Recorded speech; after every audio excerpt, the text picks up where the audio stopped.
Hey, Bry! Yeah. Good to see you again, man. Thanks for having us. Yeah. We're the Pondhawks. Yes. That was pretty good. So we were chatting ahead of time of who you guys were, what's been happening, because you guys, when you think about it, you've actually had a good 2020, not only in your summer, Invisible Stranger, but in general. So being that #1 indie band, I say in the world and definitely in the United States on Reverb Nation, with over 4 million what, Jory? How many? 4 million bands on there. Yeah. It's a lot of competition. So let me ask you this. When you guys heard that, what was your first response? Because that's not easy. We were like pleased and we're thinking, how did this happen? Kind of thing. But yeah, because I think when we joined Reverb Nation like several years ago, we were probably like somewhere in one of those million categories, and now we're #1. So it's incredible, the journey.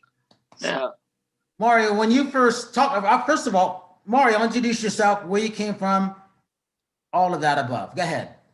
Hi, I'm Mario Novelli, Joey Grayson's songwriting partner. I came from down the street, just a couple blocks I down. just picked them up off the street. That's right. Yeah. River Grove, Illinois here, and we wrote the song River Grove, celebrating the town's history. Did a little time travel and go back in time. And just taking it one day at a time, Bri. Well, the interesting thing is when we first met, it was like, I think the first 2 months of the pandemic. We got 60 days left of the entire year. And with all the stuff that's going on, how do you guys feel with what you released for Invisible Stranger? And then how do you feel going up between the next couple months going into the new year? How do you guys feel? Well, actually, right now, it goes, there's a cycle, okay? First, we wrote Invisible Stranger, and that was the angst of everything happening off the beginning. There's going to be hope, and we're going to do. Well, we're just about finished with another one that talks about how things were. It doesn't necessarily, it could be, even if there was no pandemic going on, but it's in retrospect, thinking how things were and like, oh, we never knew how good we had it. Should have pulled the trigger on this. But it's a good thing looking back, because even though you're looking back, you're looking to the future when things are good again, and they'll get good again. Exactly. And then, when you're thinking about stuff, your Invisible Stranger is being considered for, a nice Best Pop Duo and Group Performance Grammy nomination. So that's always nice, right? Yeah, this is true. Yeah. I mean, does that ever get old? No, it's always good. No. Joey's like, no. No, that's but it's still one step towards it. Doesn't mean you'll get in the short list, but hope we're just to get on, just to get in the list is something. Yeah, because you got really you got to qualify. They go through everything with that, and just to even get on the list. Right. Besides, now we'll just like make our own little Grammy Award. We'll call it the Granny Award. The Granny Award. Yeah. And you could, because what makes it interesting is you guys really had a good year. Not everybody can say that. I've said I've had a good year, so we can say that. And that's actually enticing. And it's fun. And what makes it interesting is it's with you two, with the songwriting and everything. Hi, Linda Steele. Yeah. Well, but our song also made the top 20 best releases of the summer 2020. And I'm up there with Lady Gaga and Dua Lipa and just like everybody, Maroon 5, and we're on that list. That was actually cooler than, believe me, making the Grammy, just even getting on the ballot's a great thing, and we're really grateful. But getting on the Los Angeles Times top 20 and charting at number 16, that was bigger for us. Yeah. Because it's a done deal. We actually made something. I mean, so. Yeah, it was with people, that, worldwide, superstars. And probably when they looked at the list and they go, who are the Pondhawks? These guys. Yeah. How do they get on here? Who are they? But even if you don't, it doesn't matter, what tangible physical things you achieve. Is like I told you last time, it's how many hearts and souls you touch with the music. That's the real Grammys. Yeah, they were calling it. That's the heart, Grammys of the heart. Yeah, they're calling an Invisible Stranger an anthem of the summer. So Linda Steele, how you doing? How you doing? Hi, guys. Hi, Linda. So I'm from Chicago as Mario well, and Jory, I've been wanting you to meet your fellow Chicagoan, Linda, for the longest time. And I don't think you guys are too far from each other either. No, in fact, I have cousins who grew up in is it River Grove that you're from, or Park Ridge? Yes. Okay, so River Grove, right? Yes. Okay, so I grew up in Franklin Park. Do you know where that is? Oh, Wait a minute. Did you neighbors. go to East Leyden? All of my family did. By the time I went to high school, we moved to the suburbs. Oh, But I wow. have family members who all went to East Leyden, from my grandparents down to my nieces and nephews. 4 generations went to East Leyden. May I ask your last name again? How you spell it? Their last name was Gorsh and White, like the color white. Okay. Yeah. Oh, So good old, East Leyden. Yeah, Franklin Park, great. Do you remember this little place? Remember Mannheim Road? Yeah. It would go that bridge. And remember that little tiny place had the greatest sub sandwiches in the world, Alan Joe's.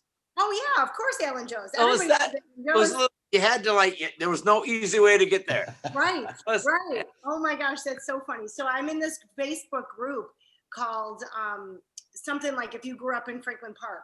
And they constantly have things on there like Alan Joe's and hey, do you remember the name of the little beef stand? And they'll say things like that. And so it's really yeah. cool. You mentioned Yeah. there's always stuff like that on there. Well, that's cool. It's a small world. Yeah. Isn't it? I know. So what, did you guys go to that high school then? I went there. Jory's Okay. actually from Niles. I'm from Niles, yeah. You're from Niles. Okay, so I have cousins who grew up in, who lived in Morton Grove. Wow, And right. so See, that's they across the went- street from me, yeah. Yeah, so I mean, you guys may have all gone to the same high schools and everything. Yeah.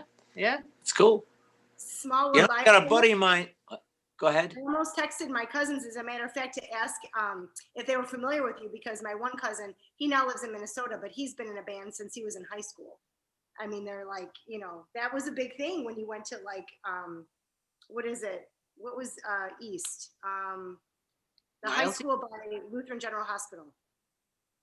Lutheran General Hospital was on East. Greenwood and Dempster or something like that. Yeah. Main East, I think. Main East. Oh, think Main, Main East is, a little bit west of that, yeah. By Potter Road there, so, yeah. Right. So, So yeah, Linda- we're like neighbors. Yes. Let me ask you this. What did you know of the Pondhawks? Because I wanted to have you on the 2 shows before, but with her schedule, because she's so busy, I couldn't get her. And I said, we gotta have Linda on. They're from Chicago. And I just knew you guys kind of grew up in the same area for some strange reason. Right. Well, and I've heard of you guys, but I've never seen you live. So I wanted to ask you, besides the music that you write, because I'm familiar with a few of your songs, but do you also do cover? I mean, are you a cover band also? Because you have the sound of like ELO and bands from that era. Well, yeah, when we're doing a show, if we're doing a 3-hour show, we're not going to do 3 hours of our originals. Of your own We'll do stuff, right. an hour of our originals, like 1/3 will be our originals for our fans out there. Because, when you're playing festivals, you're not, there's other people that came to see the other bands too. So you don't want to bombard them with just your originals. Because that's I going know. to hey, it's time to go grab a corn dog now. You don't want. Yeah, right. For Funny. sure. That was a song from our last album. Yeah. It's time to hit that outhouse. Yeah, right. Right. It happens to the big guns too. I remember, them talking about that. Yeah. Oh yeah, I mean, even if you go to see like, you know, one of the big bands that you know, like let's just say, you know, Styx or REO Speedway or one of those, you still like if they play a song that was like on part B of the album, you're like, yeah, bathroom break. You know what I mean? So Yes. everybody wants to hear the popular stuff, Yeah. no matter. I Right. know. Oh, So- well, we opened for Davy Jones, and we actually did a full set of originals. Yeah, the last time we worked with Monkeys. Remember the Monkeys? Of course. So done a few shows opening for the Monkeys, and Davey. Last time we worked with Davey said, "You do only your originals." Yes, we ended up with we did the Abbey Road medley at the end because he's a big Beatle too. Yeah. So, but anyway, we did all our originals. I remember the promoter saying, "Don't do your originals," but the people that were the Monkey fans were also our fans because we've worked with them, Yeah. quite a few times, and and so we did just the originals. Went over. Yeah. That's great. Yeah. Davey's favorite song of our originals was Dragonfly. Yeah. He used to love that we song. have like the sitar in there. It's Yeah. very kind of it's more like a George Harrison meets Wings kind of thing, So Right. Well, that's great. So when you guys are here in Chicago, I mean, I know you play everywhere, but name some of the popular places. Okay, so back in the day, did you ever play at the Thirsty Whale, or was it already closed by the time? Thirsty Whale's down the block from here. Yeah, I know. gas station. And the first time I was ever at the Thirsty Whale was to see Peter Tork, Wow. who was with the Monk. Yeah. And it was like a one and done night. It was but yeah, that was a mainstay, and it was next to like a really popular Jeans hot and dog Juice. joint. Jeans and Judes. How's about it? it? Okay, before we load the equipment, guys, let's stop and get a couple of dozen Jean and Judes. Yeah, okay, One so hot dog place in the Wait a minute. I gotta stop you guys. I'm not familiar with that. What is that drink? Okay, well, no, Jeans and Judes is a hot dog stand, and it's been my mother hung out at it, and my mother just to age this place is turning 80 this week on Thursday. So this used to be a hangout for my mother because she grew up in Franklin Park as well. Wow. And so, but Brian, you have to know about this place, and these guys are going to know this right away. There's one particular item you never ever ask for at Jeans and Judes. What is it? Ketchup. Yeah. If you ask for You're ketchup, from Chicago. Oh, yeah. You do not put Yeah. ketchup on It's your a hot running- dog. yeah, Brian, it's a running gag too. Yeah. They will So- humiliate you, Yes. and it's if all you- part of the fun. You're getting thrown out. You're probably going to get your ass beat and wind up in the Des Plaines River down the road. You Yeah, across the street's the river. Yeah.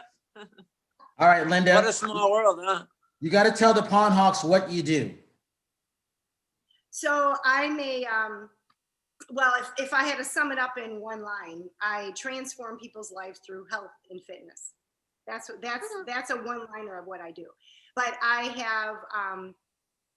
been in the fitness industry for 17 years. I owned 2 gyms in the Chicagoland area, one in Des Plaines, one in Elk Grove.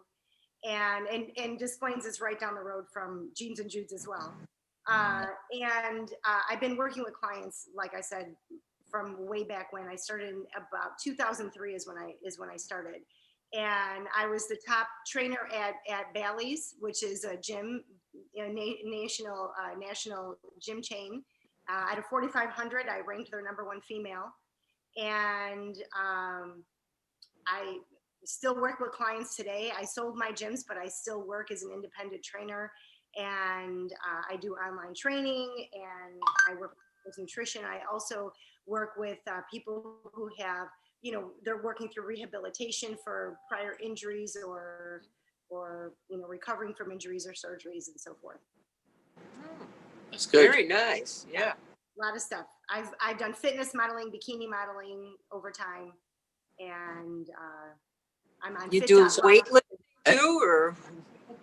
And how long since you've left the Chicago area? I still live in Chicago. You do?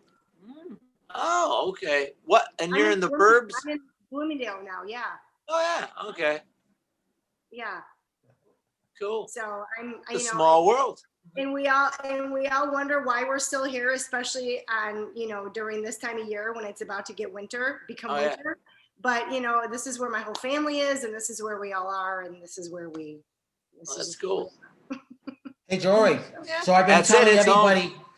I've been telling everybody about your book that you had published with Paul and everything. So I don't know if there's going to be a run on people asking about your book because I don't know if it's still out of print, but they've been researching and stuff on you on that. Oh yeah, it's actually in the Rock and Roll Hall of Fame library. Wow. Yeah, it's you can find used copies of it, but it came out in 2000, so it's out of print. But I'm hoping at some point to maybe have it reprinted because there's so much demand for it now. I've been telling everybody about it still. So even when it's out of print, that makes it even more in demand. So I'm always talking about you guys to a lot of my friends. So that's why I wanted to have Linda on. I'm like, they're in your neck of the wood. I didn't know it was like almost neighbors. Yeah. Oh yeah. How cool is that? Yeah. Less than a 20-minute drive. And I actually, so I have, I decided to go live on a couple of my platforms, and I don't always go live on my personal Facebook platform, but because you were a local band, I thought it would be better to go with my personal Facebook page because you would probably touch the hearts of more people in the community than Cool. Thank you. Appreciate it. Yeah. Germany and Austria or Australia and all different countries, and that's great, but they're less likely to see you probably than somebody here in Chicago. So I thought I would try to help promote you guys. Yeah, we do have like on Spotify, we have like international fans all over. I mean, on our Facebook page, yeah, we have like over 600,000 fans on there. Wow. Followers. Yeah, the followers. But but that's the cool thing, is when you do a song, you got people from all different walks of life, all different countries. There's people send you messages with the translator and saying, because even if there's countries, like I was said on the last show, there's countries you might not have running water in some places on earth, but everybody's got a cell phone. Yeah. And everybody's got access to the internet. And so they hear our song and it's so nice. It could be somebody from a place we'll never meet them. We'll never even be to their country. We don't understand each other, but they'll translate. I heard your song today, made me happy, made me reminisce about, but it's cool. We've touched somebody else's soul, and that's where it's at. It's very cool because, it's different cultures, and we're finding that like, even like in Asian cultures or in Africa or whatever, they still admire the like music, like indie bands coming out of the USA, and they actually send me videos, of these bands, and they're singing in their native language, but it sounds like 60s stuff, because they're copying, our music, which is kind of an honor, It sure is. It sure is. I heard you guys at an interview talking about how your music, one thing about music and the songs that you write is most everybody can relate to at least one of the songs that you've written. And whether it be a breakup, whether it be a certain period of time in your life, the first day of school, or, a friend's wedding or something, there's always some kind of parallel that somebody can draw with some of the music that you've written. And you're so right about that. You're so right about that. That's what music is. Thanks. Well, I think, if you're good at writing music, I mean, and people can somehow identify with the message in the song, and it brings something out in their own life. It may not even be the same message that, we wrote, but they feel something else in there, and they see something else, and they can relate to it in some way. So, and I feel that, when you're a good songwriter, you know, that when you get that message across to so many people and they interpret it in so many different ways, that you've done your job. Yeah, we always like kind of, we don't like to have like closed end songs. So we always like to have it on different levels. So it could mean several different things, kind of cryptically to different people. Yeah, no, that's so true. That's so true. How often do we listen to a song and it brings us back to exactly that point in our lives? I could tell you, you know, songs from even that played at the 8th grade dance that I remember, and it's crazy. As soon as the song comes on, I can hear. You can also almost even smell what was going on. Yeah, how's it on? Yeah, true. It's just so funny how it can bring you back. Yeah.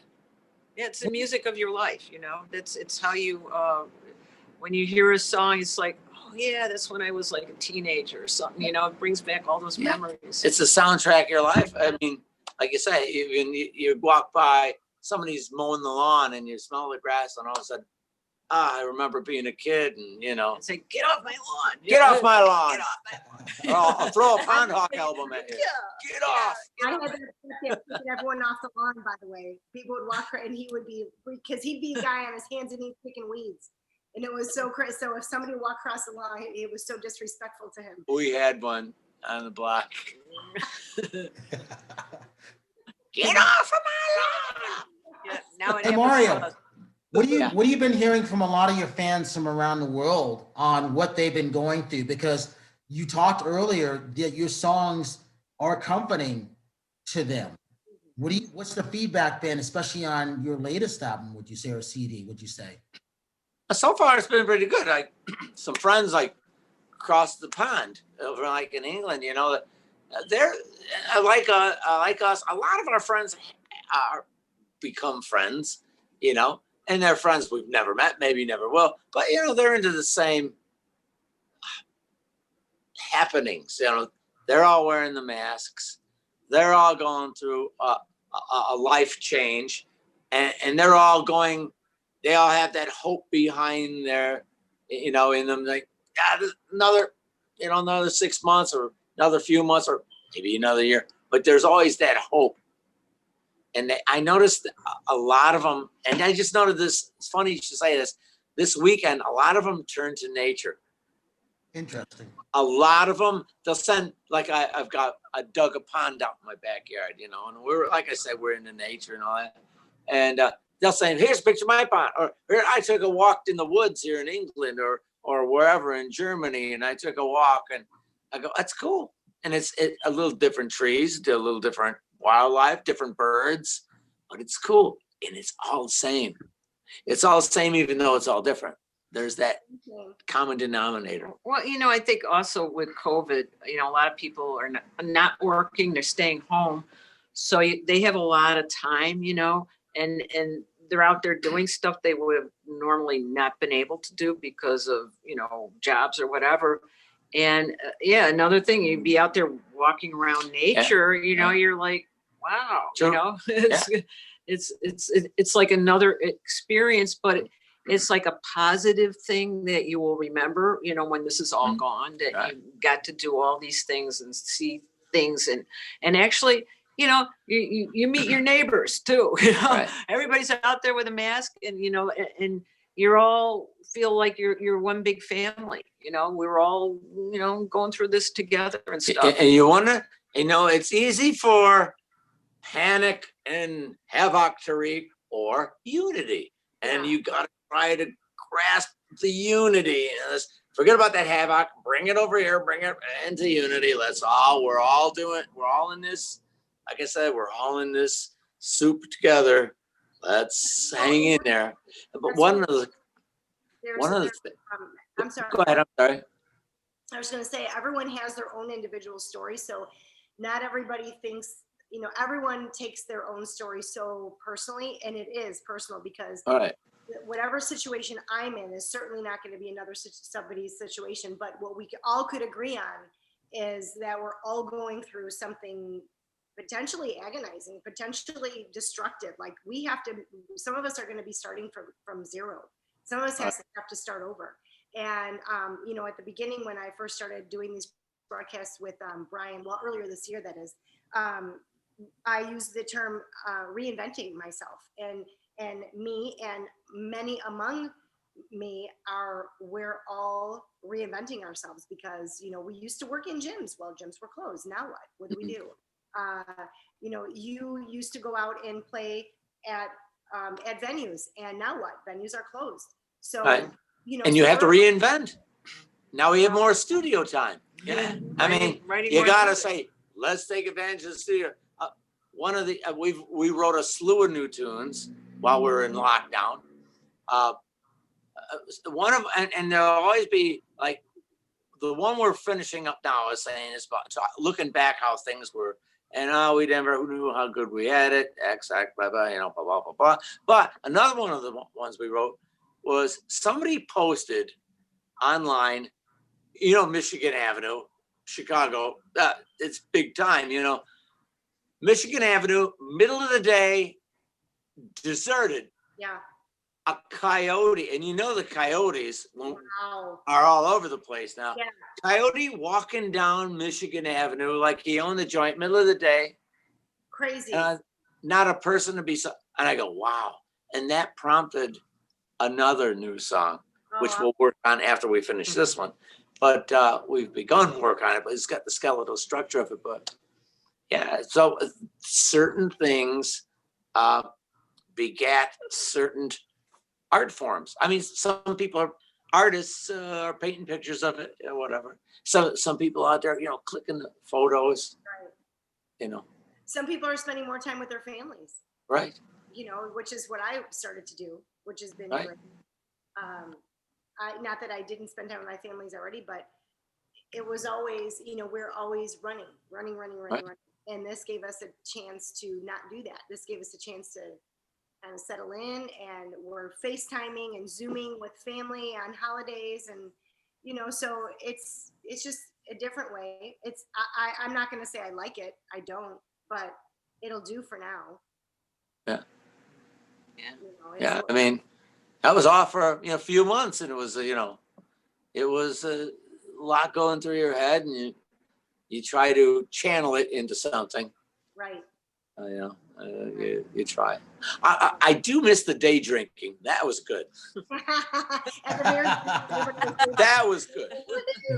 I know. Yeah, that's kind of calmed down a little bit, hasn't it? Yeah. It may be worse now. I don't know. Yeah, who knows? Maybe it could be a lot worse now. Yeah, for some people. Oh my gosh, it's funny. Tori, what else have you been working on in general on your side? You still were you out there in the middle when you weren't writing songs and when you weren't gardening? Were you still taking photos? Yeah, I take photos of everything, and even Mario, he takes a lot of photos too, because there's just so much going on. Like, I remember it was raining in the summer, and I walked outside, and the sky just was like weird colors, you know, and there were like very strange like streaks coming out. Yeah, it was wild. And then there was like weird like rainbows, you know, and it's like, wow. I mean, it's not only the pandemic, but there's something else happening here. I don't know if it's the planet or what, but it was like so bizarre, you know, that I just had to take pictures of all this stuff. And yeah, my neighbors were out there too, and everybody's like, what is this? You know, you start thinking, oh no, something worse is going to happen now. But it was actually beautiful, you know. It was just nature, and it kind of saying, yeah, calm down. Here's a little show for you, you know. No, that's true. We are starting to take a little bit of more time to pay attention to things like that. I actually noticed the sky tonight, the sunset, and that's something that I don't always get to pay attention to because I'm either working with clients or I'm on the computer or whatever. But I had a little bit of extra time today and watched the sunset and just thought, my gosh, it was beautiful. Wasn't it great? You know what? We were here in the studio and we ran out and somebody had called and said, hey, there's a great sunset tonight. I don't know if you guys know. And I go, we ran out and we took some shots of it, but it was on orange. It was orange. It was on Grand Avenue. So you see blue sky, the traffic and all this metropolitan, even though it's a small town, it's still Mayberry, but You got the bustling little Yeah. town with the cobblestone sidewalks, and the It's way in the beautiful. you see the Yeah. orange. Yeah, Yeah. really. Really cool. Yeah. Yeah, it was beautiful tonight. Yeah. Beautiful. Brian gets that every night. He's in Vegas. See, Ah, there you go. Hey, so what do you guys plan, since you can't do a performance between now and the rest of the year, what do you do for the first time? This is foreign for you guys. What do you do? We write, we record. I mean, we got a slew of new songs. I mean, a slew of new songs. And some of them we're rehearsing to do live when we do go live. Yeah. Mhm. But now's the time to make hay while the sun's not shining. You guys, make hay while the sun shines. Sun's not shining, but we're making whatever we're making, mushrooms. What do you make when the sun don't shine? You make mushrooms, whatever it is. But I mean, we're just taking advantage of the situation. Right. Yeah. 'Cause, obviously you can't gig unless, I mean, there were some concerts that it was pretty cold out and they were doing it in parking lots. Yeah, and and it people was, in there, yeah. It's watching. okay, God You know. bless, but it just, Yeah. Uncomfortable and, the thing is, I just, as long as we're in this situation, we want to make a wise usage of our time. Because, once the gigging starts, bam, I don't care, you're in the middle of a song, bam, we got some gigs, we got to do them. Yeah. And then you come back, 6 months later and go, how do you turn the machine on again? Yeah, right. Yeah, forgot. Yeah, because you're so right. busy, rehearsing for the concerts and stuff, and that you sort of forget, how to record. Yeah. Tell me some of the names of the places that you play at when you do have gigs. What are the most popular places? Well, I'll start with our favorites. We played so many places. It's just so hard to, it's hit and miss. You go in Lincoln Park, you're on, Logan Square, wherever you're at. Oh gosh, what was that? The Abbey over, where was we that? played What the was that? Abbey. What was that? Yeah, Not the one in Wisconsin, the one The here one in Chicago. Yeah. And Red Tap. the red line tap. That was a biggie. I remember playing there. That was great. Well, we would do what was the one with Brian? The International Pop Overthrow Festival. festival. Uh-huh. That was fun. But our favorite of all favorites, got two favorites of all favorites. It's right here in River Grove. We got that little gazebo. And it's my hometown. Mhm. So we do a show for them every year at their festival. Riverfront Fest. Yeah, we do it's it. like 4 days. Yeah, we do like a 3-hour show. And then that one, it means a lot. It means a lot. Then there's the West Leiden in North Lake. Yeah. They have this huge fireworks show every year. And we play to like 8,000 people every year. Yeah. That's one of our pet projects. Oh yeah.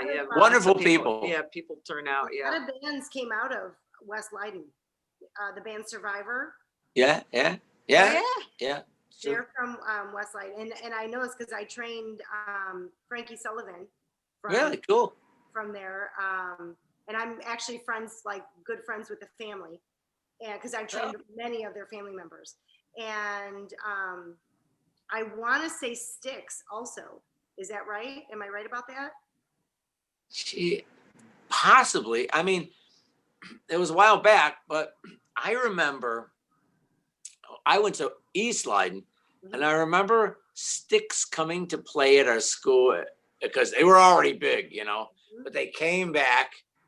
I did a lot of theater, but we were doing theater. So, okay, rehearsals, that's it. You guys, then Styx came in, they were setting their stuff up, and they came in, they played a show in our auditorium. It was really cool. And they were already big thing, So it was our. Yeah, it's a lot of bands have come out of Chicago. Yeah. Yeah. What do the Pondhawks say to those people who want to get their band going, whether you're an individual singer or whatever? What's your advice to them right now besides writing? How do you keep them inspired? Well, you know what? You just gotta whatever's in your heart, whether it's like good or if whether you're really happy, or you're really angry, or you're a little melancholy, whatever feeling you got going, ride with that feeling, but not through the whole song. Don't let it get you caught up in it. I usually let the verses, look at the verses and the choruses through different sets of eyes. So you don't just override a song too much. It's kind of like we do with Invisible Strangers. Like we were so hung up with, oh my God, this virus is coming, boom, boom. And then afterwards we did, the chorus is like, oh, there's hope. Let the yin and the yang play into it. Mm-hmm. Good idea. Yeah. And then, that way it doesn't burn you out as a human being. Because, Well, people too, they don't want to hear depressing songs, right? And I hear people say, yeah, I don't want to hear any of these COVID songs, Yeah. And though we were already writing that before a lot of this stuff came out, Yeah. but we just felt that we don't want it to be like a downer type thing. Right. And we did try to write it more cryptically. Yeah. There's some people that listen to it, I always go, who do you think the invisible stranger is? I go, I don't know. And now I'll tell them, I say, the virus. Oh, wow. Yeah, I have to listen to it again. Now, listen with different ears, Yeah. It's like if somebody's a painter, they paint something and they paint it and says, gee, what's it about? And they finally tell them, like, now I got to look at this painting with a different set of eyes. I am so not artsy, and I remember as far back as I can remember the art teacher asking, what do you think the painter was thinking when they painted this? And I'd be like, and I'm looking around to everybody else in the class who's coming up with these brilliant ideas, and I'm like, how do you know that? I don't know. Well, all answers are correct, right? Yeah. You'd have to tell me who the invisible stranger was too. I probably wouldn't have been able to figure it out. Well, that's good. But that's what we really like, because you don't want it to be too like thrown out in your face. You want it to be like cryptic, Right. Get the people and then they go, well, now I'm going to listen to it again. Mm-hmm. And, what do you think the Pondhawks were thinking when they wrote this song? I think they were hammered out of their mind, actually. Dangerous during COVID. That's what they were doing. But here's the thing. You've had to reach a bunch of people, and we got about 3 minutes left, but you've had to reach a lot of people, again, because it's not easy being number one. Not even easy being number one in COVID. It's just not. And then landing on those lists, and then you having your CD come out. When you think about it, you guys have had a good year, and you didn't even tour. Yeah, I mean, it's we're just trying to we're trying to feed the beast, being like, we have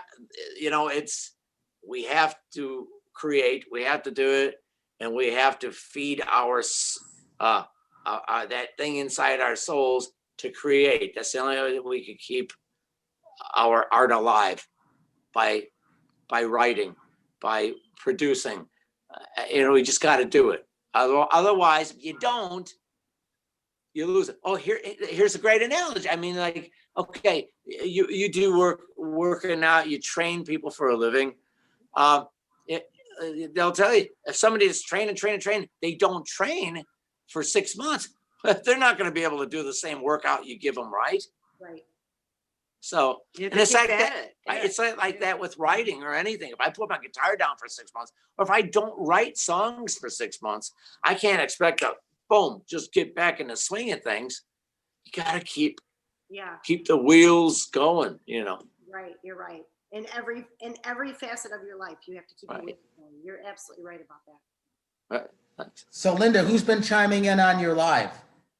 So I have a lot of friends on my personal Facebook. I have clients, I have cousins, I have friends. I have friends from high school even in, and I say clients and friends, but a lot of my clients are my friends because I've been training them for so damn long, and they've been through every area of my life, and I've been through every area of their lives, good and bad. So I call them clients, but they know they're my friends. And then on Twitter, I have people from, and I wasn't able to watch a lot, but I do have my mom on there. And I have people who are chiming in from Wisconsin and Arizona. And I thought I saw somebody from Germany, like I mentioned, but I wasn't watching so much. It was hard for me to pay attention to both. And you were so intriguing. So I just wanted to hear what you guys had to say. So Pondhawks, give your social media links for everybody. Hit it, kids. www.pondhawks.com and just everywhere. I'm losing my voice here, but I'll interpret. yeah. Yeah. Everything. Just look up the Pondhawks or Pondhawks. Pond. Anything with Pondhawks in it. Pondhawks.com. Yeah, Instagram. You just look it up. We're all over the place. And hopefully we'll be out there playing again soon someday. Yeah. That would be great. We really Linda miss Steele? all the free tomatoes, that we used to get. Yeah, they can throw at us. Get off the stage. Get off. Linda Steele, give your social media links, please. Linda Steele Fit Bod on Instagram, Linda Steele Hot1, the number 1 on Twitter. I'm also on Facebook as Linda Steele Public Figure.